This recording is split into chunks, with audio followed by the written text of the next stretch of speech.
Ladies and gentlemen, Vice President and I are very pleased to welcome you to our press conference. We'll now report on the outcome of today's meeting of the Governing Council. Based on our regular economic and monetary analysis, we decided to keep the key ECB interest rates unchanged. We continue to expect them to remain at present or lower levels for an extended period of time, and well past the horizon of our net asset purchases. Regarding non-standard monetary policy measures, we confirm that the monthly asset purchases of 80 billion euros are intended to run until the end of March 2017 or beyond if necessary, and in any case until the Governing Council sees a sustained adjustment in the path of inflation consistent with its inflation aim. The information that has become available since our meeting in early September confirms a continued moderate but steady recovery of the euro area economy and a gradual rise in inflation, in line with our previous expectations. The euro area economy has continued to show resilience to the adverse effects of global economic and political uncertainty, aided by our comprehensive monetary policy measures, which ensure very favorable financing conditions for firms and households. Overall, however, the baseline scenario remains subject to downside risks. Looking ahead, we remain committed to preserving the very substantial degree of monetary accommodation which is necessary to secure a sustained convergence of inflation towards levels below but close to 2% over the medium term. To that end, we will continue to act, if warranted, by using all the instruments available within our mandate. In December, the Governing Council's assessment will benefit from the new staff macroeconomic projections extending through to 2019 and from the work of the Eurosystem committees on the options to ensure the smooth implementation of our purchase programme until March 2017 or beyond if necessary. Let me now explain our assessment in greater detail, starting with the economic analysis. Real GDP in the euro area increased by 0.3% quarter-on-quarter in the second quarter of 2016 after 0.5% in the first quarter. The latest data and survey results point to continued growth in the third quarter of 2016 at around the same pace as in the second quarter. Looking further ahead, we expect the economic expansion to proceed at a moderate but steady pace. Domestic demand should be supported by the pass-through of our monetary policy measures to the real economy. Favorable financing conditions and improvements in corporate profitability continue to promote a recovery in investment. Moreover, still relatively low oil prices and sustained employment gains, which are also benefiting from past structural reforms, provide additional support for households' real disposable income and private consumption. In addition, the fiscal stance in the euro area will be broadly neutral in 2017. However, the economic recovery in the euro area is expected to be dampened by still subdued foreign demand, the necessary balance sheet adjustments in a number of sectors, and a sluggish pace of implementation of structural reforms. The risks to the euro area growth outlook remain tilted to the downside and relate mainly to the external environment. According to Eurostat, Euro area annual HICP inflation in September 2016 was 0.4%, up from 0.2% in August. This reflected mainly a continued increase in annual energy inflation, while there are no signs yet of a convincing upward trend in underlying inflation. Looking ahead, on the basis of current oil futures prices, inflation rates are likely to pick up over the next couple of months, in large part owing to base effects in the annual rate of change of energy prices. Supported by our monetary policy measures and the expected economic recovery, inflation rates should increase further in 2017 and 2018. Turning to the monetary analysis, broad money, M3, continued to increase at a robust pace in August 2016, with its annual rate of growth standing at 5.1% after 4.9% in July. As in previous months, annual growth in M3 was mainly supported by its most liquid components, with a narrow monetary aggregate M1 expanding at an annual rate of 8.9% in August after 8.4% in July. Loan dynamics followed the path of gradual recovery observed since the beginning of 2014. The annual rate of change of loans to non-financial corporations stood at 1.9% in August 2016. The annual growth rate of loans to households also remained stable at 1.8% in August. Although developments in bank credit continue to reflect the lagged relationship with the business cycle, credit risk and the ongoing adjustment of financial and non-financial sector balance sheets, the monetary policy measures in place since June 2014 are significantly supporting borrowing conditions for firms and households, and thereby credit flows across the euro area. The Euro Area Bank Lending Survey for the third quarter of 2016 indicates some further improvements in both supply and demand conditions for loans to the non-financial private sector. Furthermore, banks continued to report that the ECB's asset purchase program and the negative deposit facility rate had contributed to more favorable terms and conditions on loans. To sum up, a cross-check of the outcome of the economic analysis with the signals coming from the monetary analysis confirmed the need to preserve the very substantial amount of monetary support that is necessary in order to secure a return of inflation rates towards levels that are below but close to 2% without undue delay.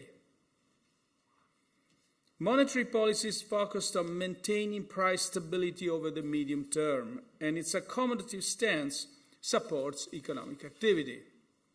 As emphasized repeatedly by the Governing Council, and as again strongly echoed in both European and international policy discussions, in order to reap the full benefits from our monetary policy measures, other policy areas must contribute much more decisively, both at national and at European level.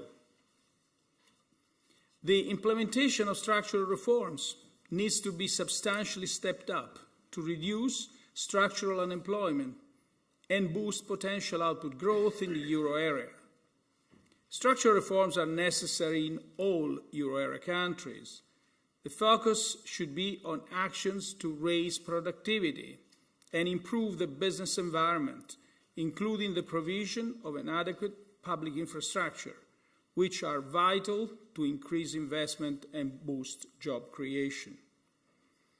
The enhancement of current investment initiatives, including the extension of the Juncker Plan, progress on the Capital Markets Union, and reforms that will improve the resolution of non-performing loans will also contribute positively to this objective.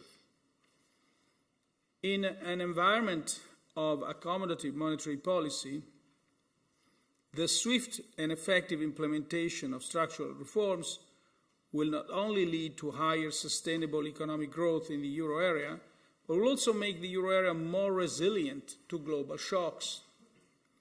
Fiscal policies should also support the economic recovery while remaining in compliance with the fiscal rules of the European Union. Full and consistent implementation of the Stability and Growth Pact over time and across countries remains crucial to ensure confidence in the fiscal framework. At the same time, all countries should strive for a more growth-friendly composition of fiscal policies. We are now at your disposal for questions.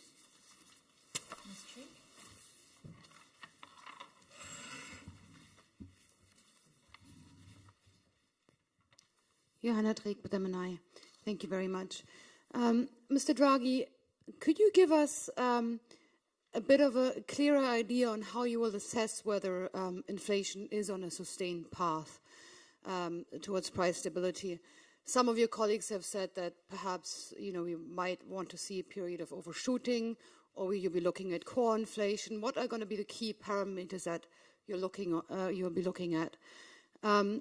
My second question is, has there been any discussion today about a change in policy, and specifically whether you might want to extend the QE program beyond March 2017? Thank you very much. Okay, the answer to the second question is no. There was no discussion. The answer to the first question, it's really nothing new. I myself and my colleagues, I think, have said several times that when we speak of convergence to our objective, this convergence has to be sustainable and durable. And actually, as a matter of fact, should be self-sustained. In other words, right now we're all aware that the monetary policy support that is in place is extraordinary.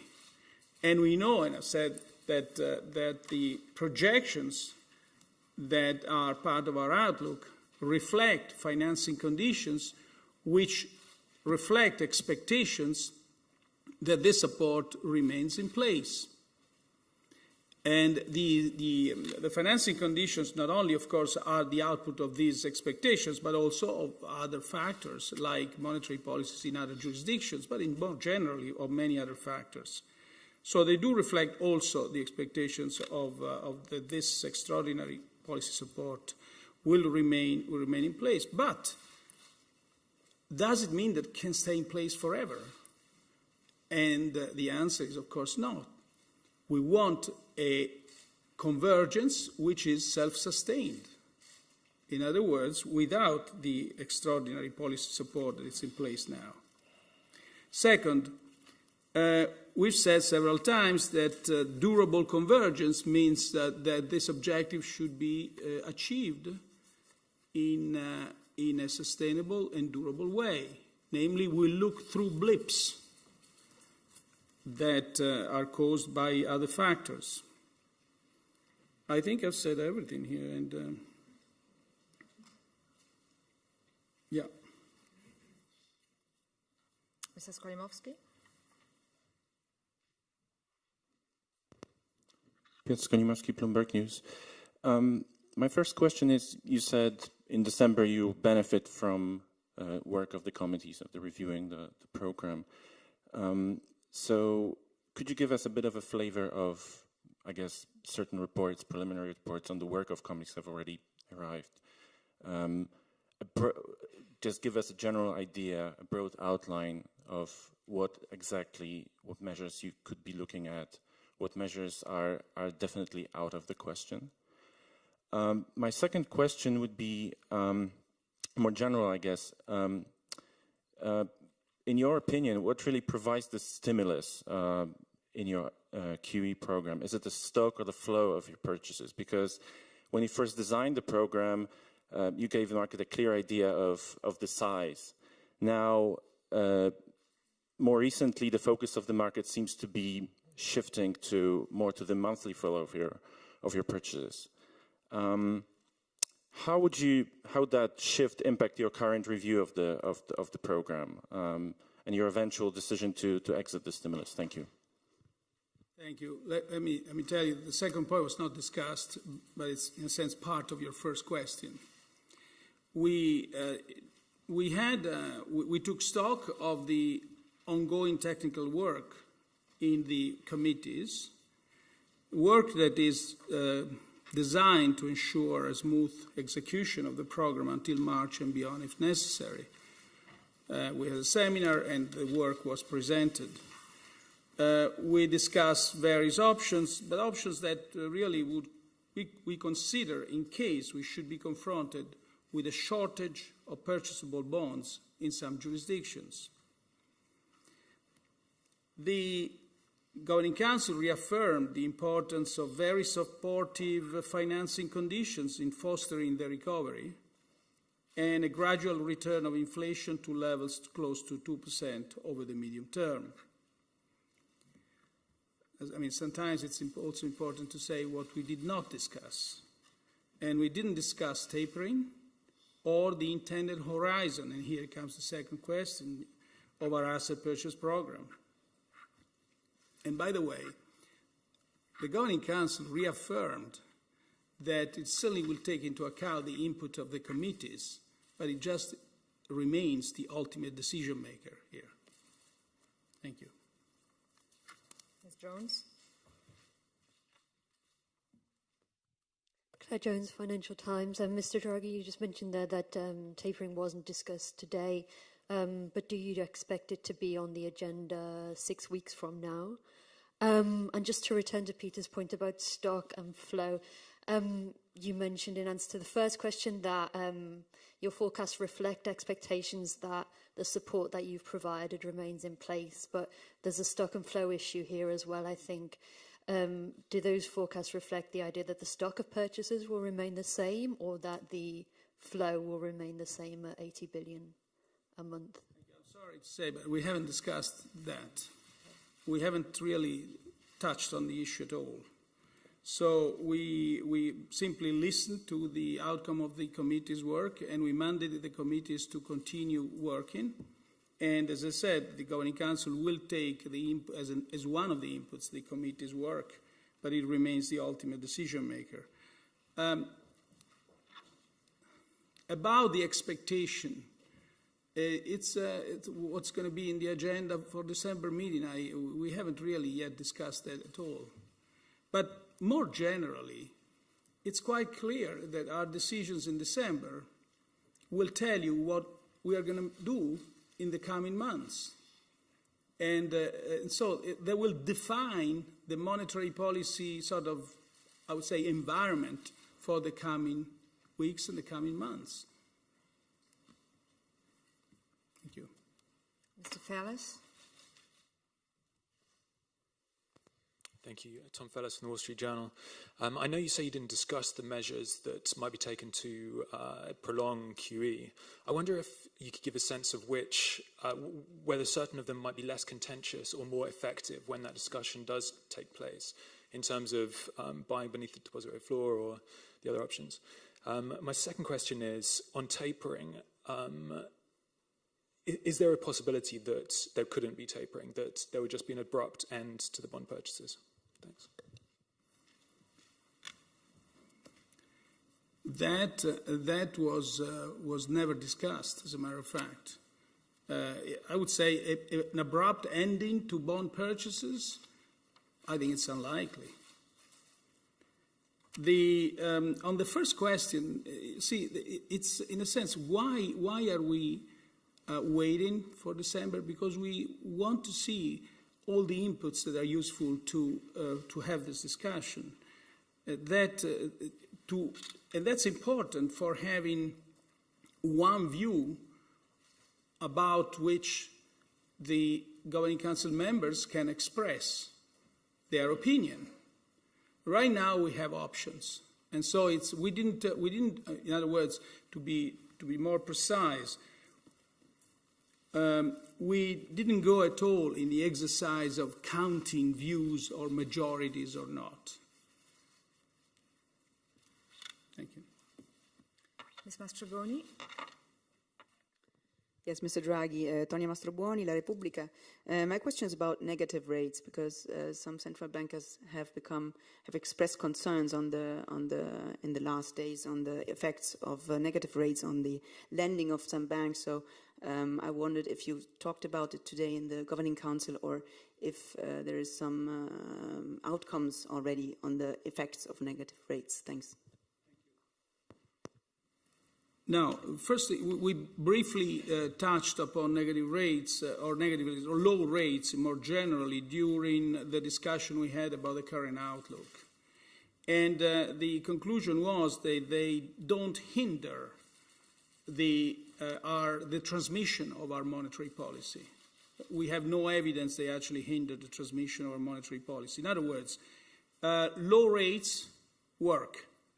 They have worked, like they've worked in other policy jurisdictions. And we're not the first to have low rates. Let me give you again a few numbers, but some of which you heard before. First of all, what would happen if rates had not been what they've been? The counterfactual. And the numbers here are that our measures taken from 2014 to March 2016 have generated additional inflation, cumulative inflation over 2016-2018 period for 1.4% and 1.3% of additional growth. So the second point is that just look at the behavior of rates since then till now, and they are dramatically lower across the spectrum. We've basically eliminated what was called the redenomination spread. We've eliminated fragmentation.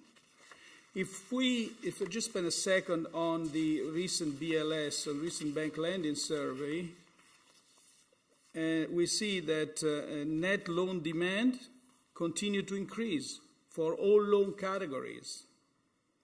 The credit standards continue to ease for households, and after 9 months of continued easing, they were unchanged for non-financial corporations, companies. And banks and terms and conditions continue to ease, although banks expect a small tightening. Corporate bond issuance increased markedly. That's the other, I would say, significant number. The issuance, net issuance of corporate bonds in September has been very marked, and it's basically caused by our corporate bond purchase program. Lending rates are now at a historical low. That is another point that we want to remember. And the credit volumes have recovered since the beginning of 2014 from by and large minus 3% growth in 2014 to plus 2% growth now. But as you can see, the growth is still subdued. So it continues, it's steady, it follows basically the real economic growth. It's steady, but it's moderate. But there are other important pieces of evidence come when we look at M3, where we see that the largest contribution to the robust growth of M3 comes more and more from non-governmental sectors, namely households and firms. So these are all pieces of evidence that our policy is being transmitted more and more effectively to the economy. Thank you. Mr. O'Donnell? Also in the bank lending survey, John O'Donnell from Reuters, also in the bank lending survey, it emerged that demand in Italy and Spain was falling in the third quarter. how do you explain that the impact of your policy, a lot of it is directed at getting credit flowing again, is being felt unevenly in this respect across the Eurozone? And is there anything you can do to address that? And a second question on the topic of bail-in, which is a new rule to spread losses of banks in trouble. To what degree are the markets ready for a bail-in in the event of a large financial institution? Let me respond first to the second question. Bail-in rules are in place and they have enough flexibility that would allow to cope with the variety of possibilities. So there isn't any reason to be especially concerned. The Commission has all the power to apply the rules and to interpret the rules according to existing legislation. Having said that, I don't see at the present time any such an outcome, any such a possibility. The other question was about, I wouldn't make too much of that data point. It's only the first data we see after a long sequence of positive data. Second, well, loan demand depends on many other factors other than monetary policy. And we'll have to see what is the current economic situation concerning these two countries. We look at the aggregate. In the aggregate of the Eurozone, the developments are what I outlined before. Ms. Weisbach? Annette Weisbach with CNBC. I have a question regarding the scarcity of safe assets, which is, for example, distorting the repo market in Europe. How concerned are you about the fact that this is happening? And are there any contingency plans in case there is further stress in that market? Second question is a bit larger.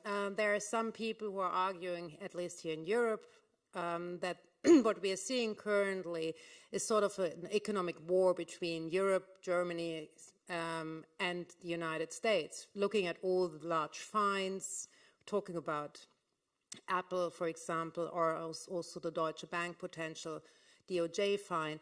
What do you think? Are we here in a political game, or what do you see? Thank you. The answer to the second question is no, we're not. At least that's my perception. We are not in a political game. All parties in doing what they do apply legislation, apply laws, apply rules. They're not acting because they're politically motivated. Again, that's my individual perception. People may have different views about that. But the impression is not at all of a political war here. On the other point, we discussed scarcity, as I said. We had the seminar that presented. Much of the discussion was about how to overcome scarcity if that were to become a problem. So it's not a problem now.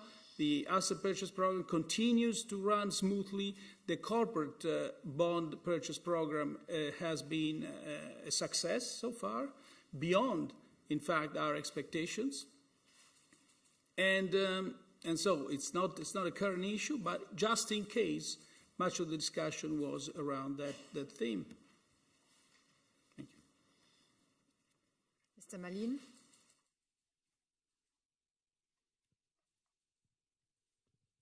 Thank you. Jan Malin, Handelsblatt. Mr. Draghi, the bond markets have reacted quite strongly on a report that the ECB could gradually wind down its bond purchases. Were you surprised by the market reaction, or was it in line with your expectations? And my second question is, you've stressed that there are still important risks in the forthcoming months. Could the ECB, for example, still lower its interest rates if external risks materialize? Thank you. Thank you. Second answer to the second question, we haven't discussed anything like that. As I said, we simply took stock of the committee's work and we discussed current outlook, which hasn't changed much since the last time we met. On the first question, I mean, I've seen the market reaction, and that's why I said that the Governing Council is the ultimate decision maker that will use the input from the committees, but as one of the inputs in the discussion. But so that's why I said that. Was that expected or not? It's very difficult to answer about my expectation of a market reaction following kind of a random statement made by somebody who didn't have any clue or information about that. Thank you. Mr. Melli. Alessandro Merli of Il Sole 24 Ore. I have a question about your asset purchase program. If there were a downgrade of Portugal tomorrow by DBRS, would that provoke an immediate stop to your purchase of Portuguese bonds? And if you could report any news or any progress on Greece in the respect of purchasing their bonds. My other question is about a recent statement by British Prime Minister May, who said there are bad side effects from QE and ultra low or very low interest rates. One of them, she pointed out, is growing inequality. I wonder what your opinion is on that. And she also said that a change has got to come and we're going to deliver it, which was read as an attack to central bank independence. As many statements are made also in this country and other countries of the euro area for you to change your monetary policy from policymakers and politicians, I wonder if you feel that there is a growing feeling among politicians or a growing threat from politicians to central bank independence. Thank you. No, I don't feel threatened. Neither is the independence of monetary policy by the Governing Council is threatened. On the inequality, we certainly have looked at that, and I think we've discussed that on other occasions. The point is, and there is actually an interesting study by the Bundesbank on whether, more generally, non-conventional monetary policy measures increase inequality. The answer is, by and large, no. And the reason is that the main source of inequality is unemployment. So to the extent that the monetary policy is effective, it will reduce inequality. Although, as you buy assets from people who are wealthy, in the short run, you certainly increase inequality. But when you look at things over the short run, no, the answer is no. That's what I would say about. Oh, you asked me about Portugal and Greece. Now, on Portugal, the bonds are currently eligible as the first best rating is BBB minus with a stable outlook by this rating agency. So, and we know that if there is a downgrade, marketable debt instruments issued or guaranteed by the Republic of Portugal or Portugal would become ineligible as collateral for monetary policy operations and for purchases under the PSPP. Having said that, we should acknowledge the remarkable progress that's been achieved in Portugal. Of course, there are vulnerabilities that the government knows very well. And the government is aware that ambitious reforms are needed. And we can simply adjust from our angle.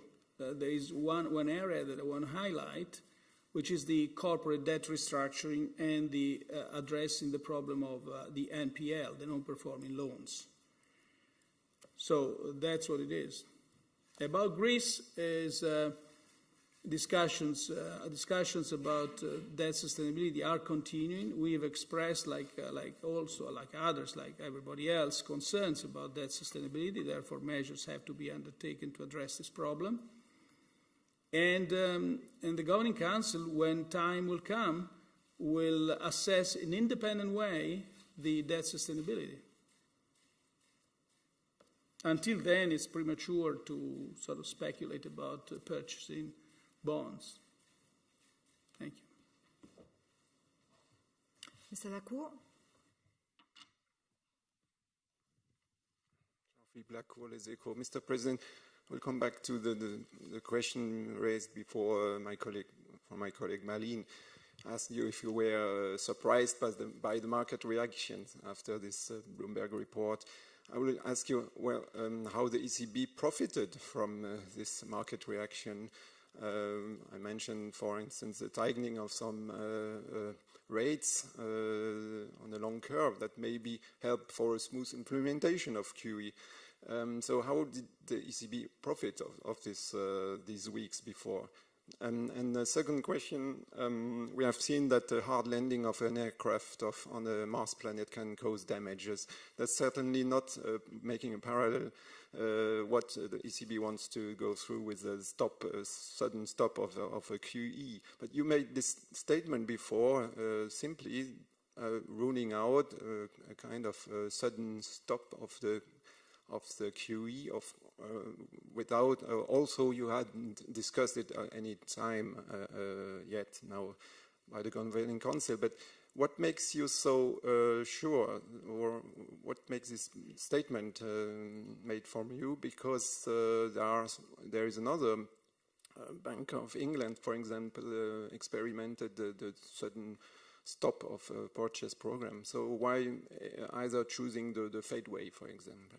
Thank you. Thank you. The answer to the second question is that my perception is that the sudden stop, as it was outlined before, is not in anybody's mind. Is not present in anybody's mind. It's not something that people naturally contemplate. And there are many reasons and fairly obvious reasons why this is so. On your first question, actually, I never thought that we could profit out of sudden moves coming from unauthorized and probably uninformed sources, and I have no idea whether the ECB profited out of that. But certainly, I can only reiterate that profits is not the reason why we run monetary policy.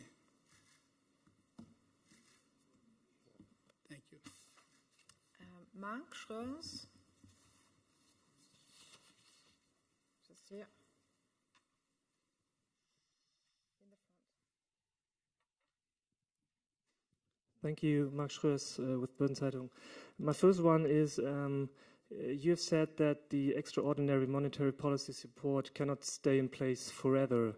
Do you have a feeling that market participants and investors are a little bit too complacent about QE being there forever, or at least for a very, very long period of time? And do you think it would make sense if they prepare themselves for the end of QE? And the other one is on inflation expectations. I guess you had the survey today. What does it say regarding the longer-term inflation expectations? And related to that, what is your assessment of the most recent developments of the inflation expectations on financial markets? Because they have not really picked up, although inflation is rising. Thank you. Thank you.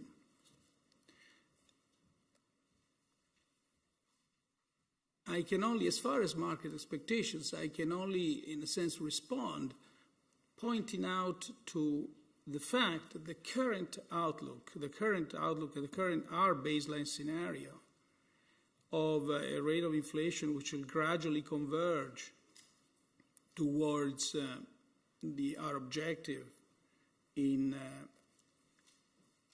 is predicated on the current financing conditions, which are accommodative because they are themselves based on the remaining in place, amongst other things, of the extraordinary monetary policy support offered by the ECB monetary policy.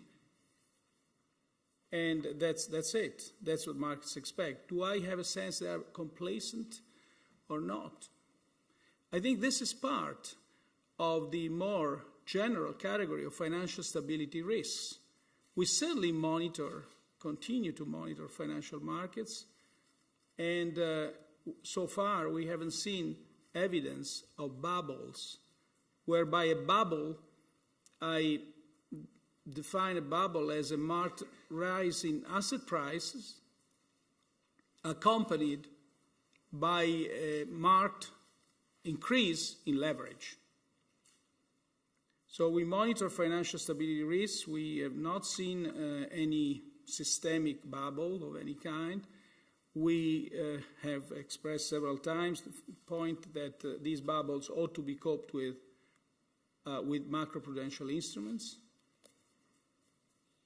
And I think that's it on this point. On inflation expectations, we've seen, we have two sets of inflation expectations, the survey-based inflation expectations, the market-based. The survey-based have been by and large more stable than market-based ones.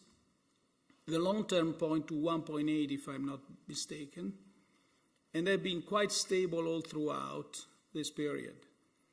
The market-based inflation expectations have been more volatile, as they are based on financial instruments, and therefore the market developments for these instruments do affect, in a sense, also the expectations.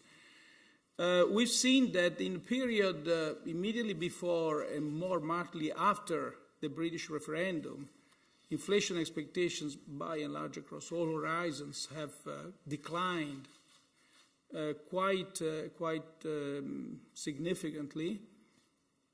But then now, more recent, they are recovering their path. So we're also looking at that. It's part of our information set. Though we have to be aware that certain stable pieces of evidence, like, for example, the correlation between inflation expectations and short-term and actual inflation, or inflation expectations and the oil price, have been themselves very volatile. So it's very difficult to really draw any stable inference from these correlations at present time.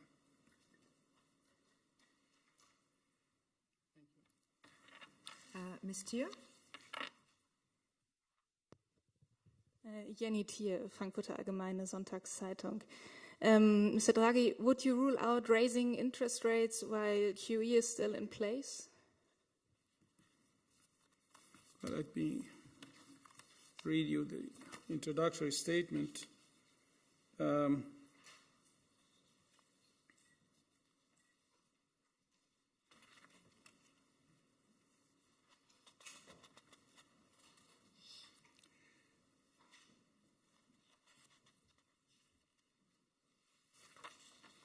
It's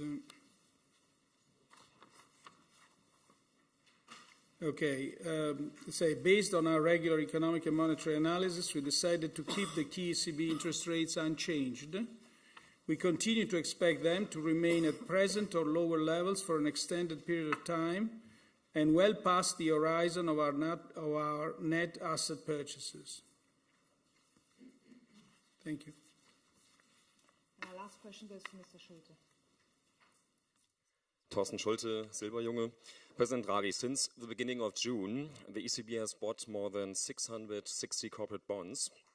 According to Bloomberg, among these companies are Nestle, Glencore, Novartis, Roche, all in all 9 companies from Switzerland that have nothing to do with the euro. So why, Mr. President? That's my first question. The second question is, 5-year corporate bonds with a BBB rating now yield a 0.23%, I repeat, 0.23%. This is just one notch above junk bond level, and I think that's money for peanuts. So your bond buying program only reduces the refinancing cost for large caps. Therefore, it helps these larger companies to take over smaller ones. Your corporate bond buying leads to a distortion of competition. You support the big corporations and you jeopardize the smaller and medium-sized ones.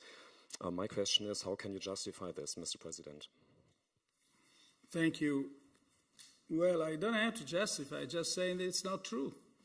As a matter of fact, both the corporate bond program and the cover bond program do benefit SMEs as well. They have increased the issuance by large corporates, of course, but in so doing, they free space in bank lending, so that you can see actually that the spread between loans to SMEs and loans to large corporates has declined quite considerably. Thank you. Okay, I think we've exhausted the questions. I'll look around again. That's fine. I think we are pressed for time anyway. So thank you very much. Thank you.